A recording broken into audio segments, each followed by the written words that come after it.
Honda Indy Grand Prix of Alabama. Right now we're joined by three of our top qualifiers for tomorrow's race.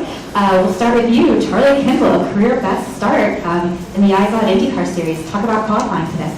Well, it was pretty good. The practice yesterday afternoon and this morning, we had a lot of traffic and just kind of didn't get the lap in, but looking at the sectors, we knew the car was pretty good. And then that first run, I got the gap sort of where I needed to, got a good lap time in and came in, and I think I was fifth quickest in that first outing, and then third in the sort of round of 12, I guess.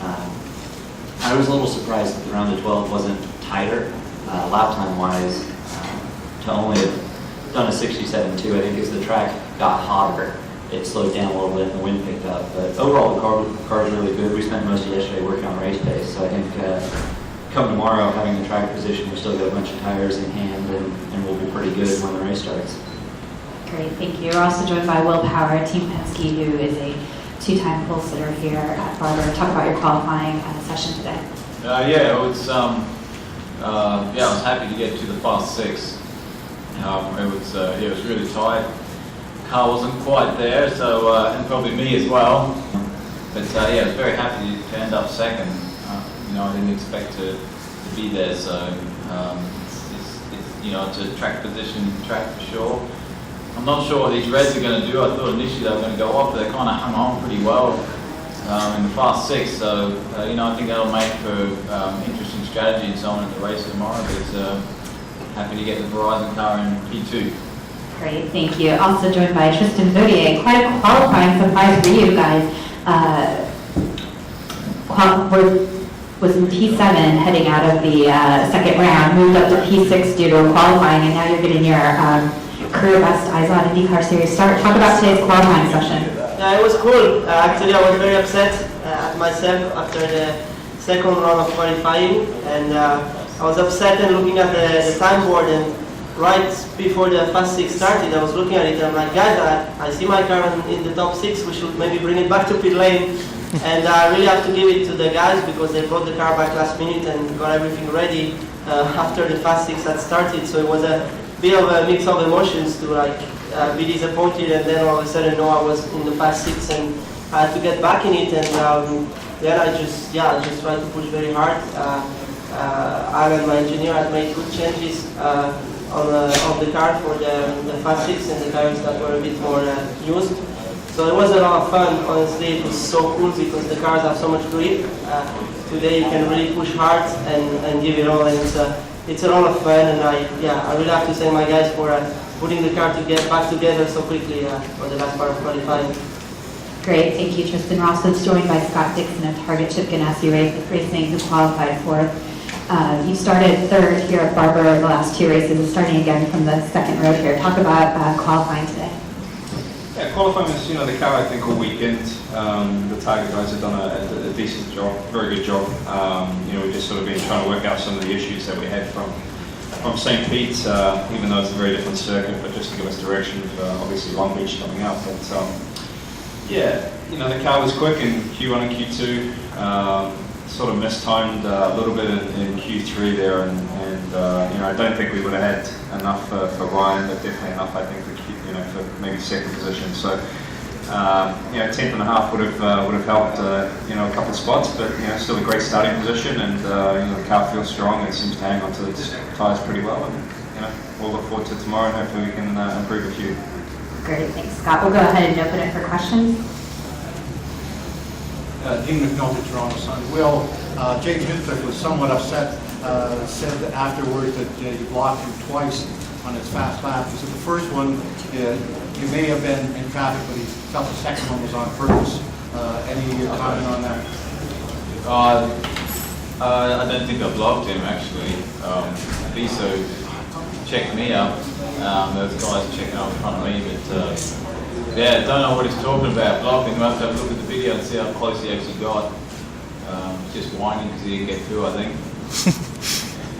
We've also been joined by Elio Castroneves. Elio, talk about today's qualifying lap. Well, what a great opportunity for AAA. And Turbo, by the way. Don't forget, Turbo is the movie coming out on September 17th. I want to make sure everybody remember that. And I see that in the pit lane all the time because I'm behind you, so please talk about it at another time. September 17, don't forget. And by the way, don't text and drive. Anyway, it was a good effort for Team Penske. Tripoli car was really consistent. And unfortunately, last qualifying, we decided to predict something. And as a team decision, we decided to do something in the car. And it didn't look was the right direction. But feel good, car's good. We feel that we'll have a very, very strong car for tomorrow. And again, hopefully it'll be a smooth drive tomorrow. Other questions for our drivers? No, we've got more coming, don't worry. I'll start with Scott. Chip, your owner, was quite vocal about Hondas. Hondas were a little bit better represented today. I'm wondering, specifically for you guys, maybe it wasn't a Honda issue at St. Pete, or maybe it was a car, and do you think that Honda made a big gain this week? I think, last week there was a lot of issues on our side. That's straight up. I don't really know how to answer that, to be honest. I think, we're all trying to do the best. We're trying to win races, and the first race of the season was definitely a tough start, and we still came away with some valuable points. Do I think we are where we should be? No, I think.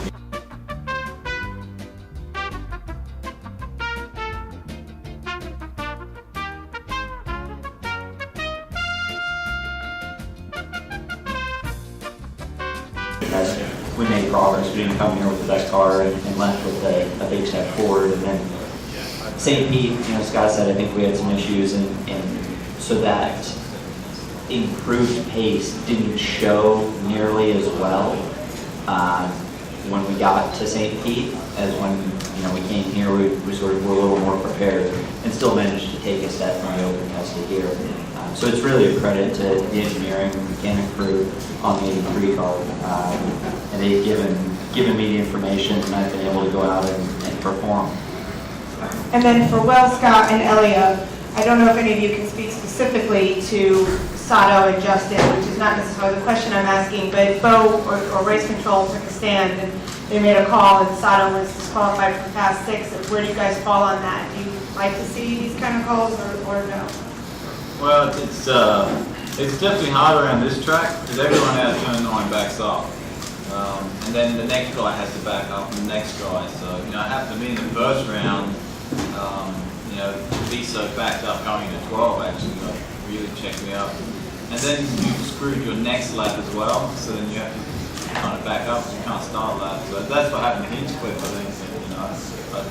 I didn't think I blocked him, but obviously he must have caught me a bit. I don't think it right on me, but obviously when he takes me off, someone affects the cars. Yeah, it's a bit of give and take, I think. I think it's not only the job of the driver. The driver can do everything they can. We have the mirrors, obviously, but sometimes you put in a spot that it's very difficult. The team also have the more information to send the driver out and keep everybody up. So now if the driver in front decided to just take a breather and just relax, and that's a problem. But I hope the series is looking. But I think it's more of the problem that the team sending people out. I had also an issue on the first session, and then I had to do my lap. Thank God I was have a good guy in front of me. So, but I think it's about the team sending people out in front of others. Whoa. I think, I think it's, the nature of the circuit is quite a tough one to get spaces, and I think all of us on the Q1 probably had some similar situations. I haven't seen Justin and Sato one yet, but I didn't know Race Control had it in them, so good to see. Will, you seem to be not on your usual top of the time charts this weekend. During the practice sessions coming into the qualifying, were y'all working more on a race setup, or is it just track conditions, or what? In general, just struggling, just not getting it done. That's why I said I felt lucky to end up second. competition's so bloody tight. It's unbelievable. And then people like Scott pumped out a mega lap. Like when I saw that, I thought there's just no way. Anyone's going to beat that. But just the competition. I mean, so many bloody good drivers in this thing. It's unbelievable. It's great. I mean, they just got to get the message out that we are a very tough series and we've got really good drivers. And Tristan, last question for you. This is the second week in a row you've been in the top 6. How are you? Are you having a hard time getting used to being in front of groups like this, or does it feel good? First off, today I've been lucky because we got the Tacoma's penalty. I was 7th, so I don't know. It's a tough question. No, I'm not getting used because every time you get back in the car, it starts from zero again. It's kind of this way, this sport. Every time you get back on track, you have to do it again from zero. So I don't want to get used to it. It's very challenging each time. So I really want to take it back from zero all the time and work hard every weekend to stay here. Yeah. Well, guys, thank you very much for taking the time to join us today. Best of luck tomorrow in the race. We'll go ahead and move into the second part of our post-qualifying press conference with our pole sitter, Ryan Hunter-Reay. Thanks, bud. Congratulations. Thanks.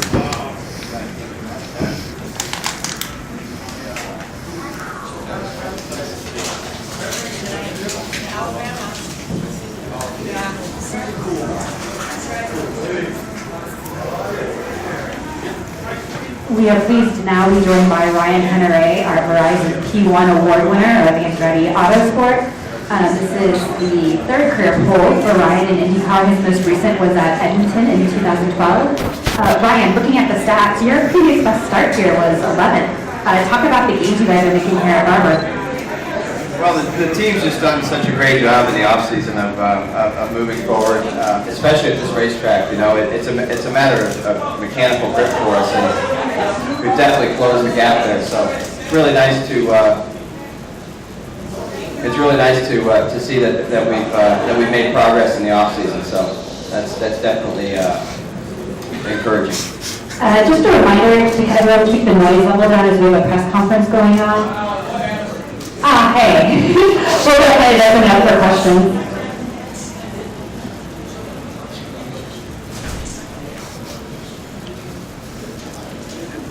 Well, Ryan, like Amy said, this is a track that's not been too terribly kind to you in the past.